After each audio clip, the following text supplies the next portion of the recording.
All right, guys, so we are back looking at part B of the spreadsheet for the blood alcohol analysis.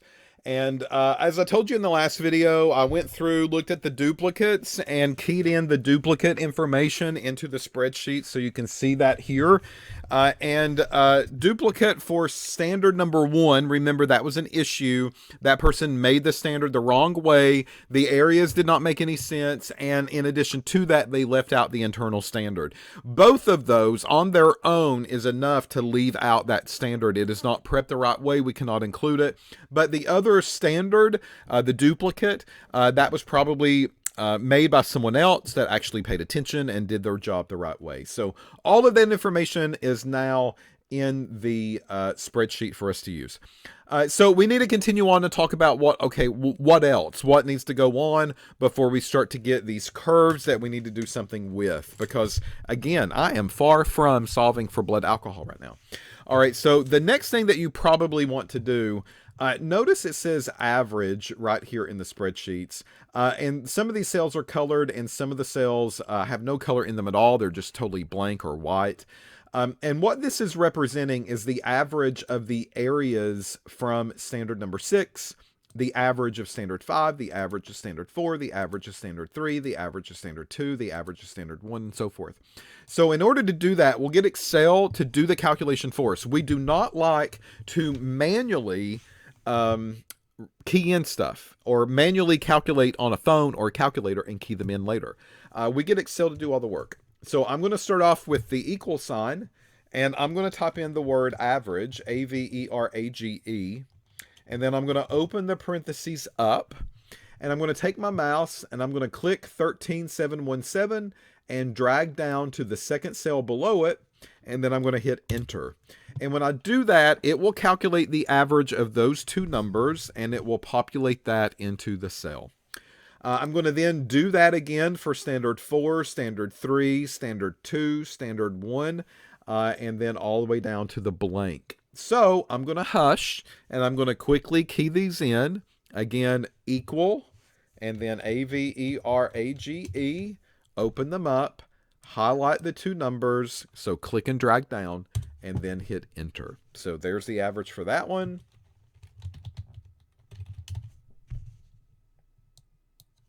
Standard 3, standard 2,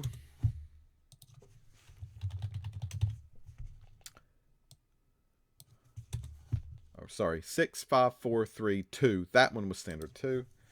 This one, okay, we don't really have an average. There's no other number. That was the bad one. But I can at least just continue the process through if I want. So equal average, and then I'm going to highlight those two cells and then just hit enter. Notice if there's nothing inputted, it doesn't regard it as a number, and it won't treat it in the average calculation, which is perfectly fine, not a big deal.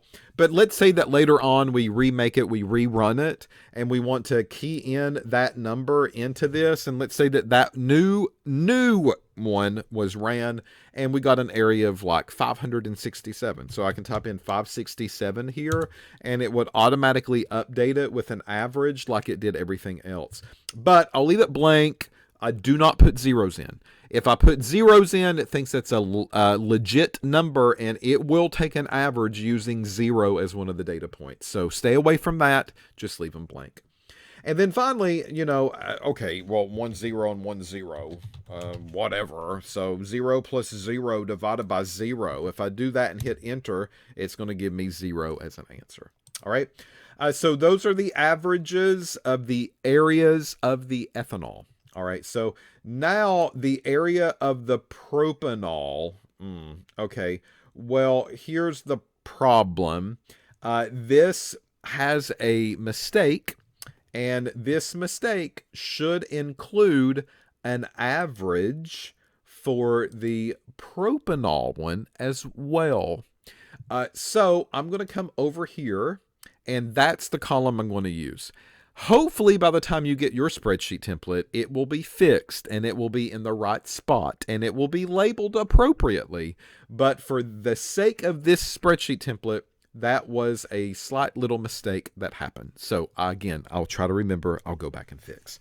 So I'm going to do the same thing, equal AVERAGE. I'm going to open the parentheses up, and I'm going to average the two propanols together. All right.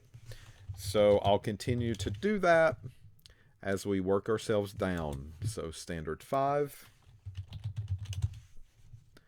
standard 4, standard 3, standard 2,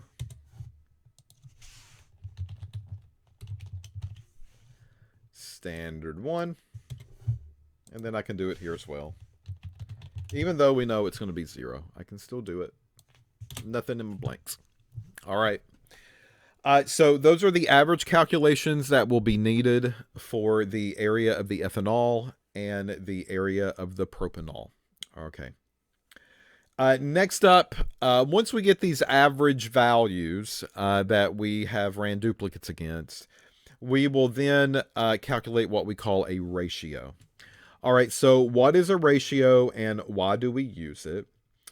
So a ratio in the terms of internal standard world is the signal, aka area in this case, is the signal from the sample, and we're going to divide that by the signal from the standard.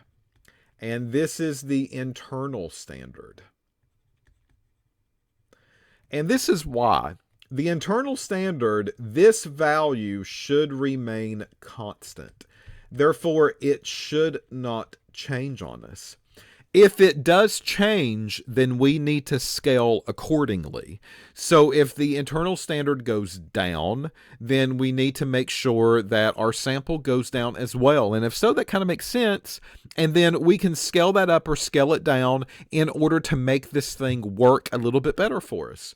So that is the purpose of dividing by the internal standard number.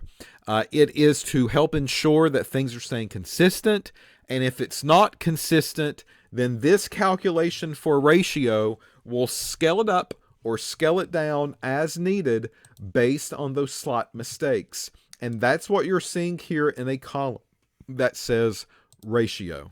So in order to calculate this, I'm going to hit equal, and I'm going to take the average from the signal divided by the average from the propanol internal standard, and then I hit enter.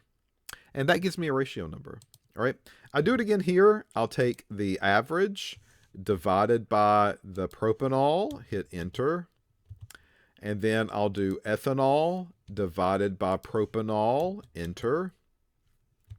And then the ethanol divided by propanol, enter. And I'll keep doing this over and over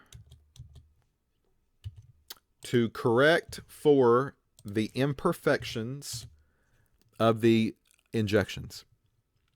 Then I'm going to get to this 0 blank area. Watch what happens here. If I do the signal of the ethanol 0, divide it by the area for the propanol, which is 0, and then I hit enter, it's going to give me hashtag div/O exclamation mark. That just means it cannot divide by 0. Sorry. So what we do here is that I'll just key that in. I know 0 divided by 0. There's nothing there. So if there's nothing there, then my ratio is going to be nothing. It's going to be 0, and that's kind of how we leave this for a bit. All right. Okay, so that's the story of how we use our reports to get our areas that we are interested in, this in case ethanol, as well as the areas of the propanol. We take an average of each one of those, and then we divide those averages. That will give me a ratio that we need to do something with here in a little bit. All right. So that's where I'm going to stop this video. In the next one, we now need this true concentration column. That true concentration column is the concentration of that particular standard, because we know that we diluted it We know that we took it to the line. That involved a process. We did that together. In other words, this percentage up here, 1.01%, that was used to make everything else with. And we need to calculate what those concentrations are going to be. So we'll do that in the next video. I'll give you a break, and then we'll talk about more math, more equations, and more functions.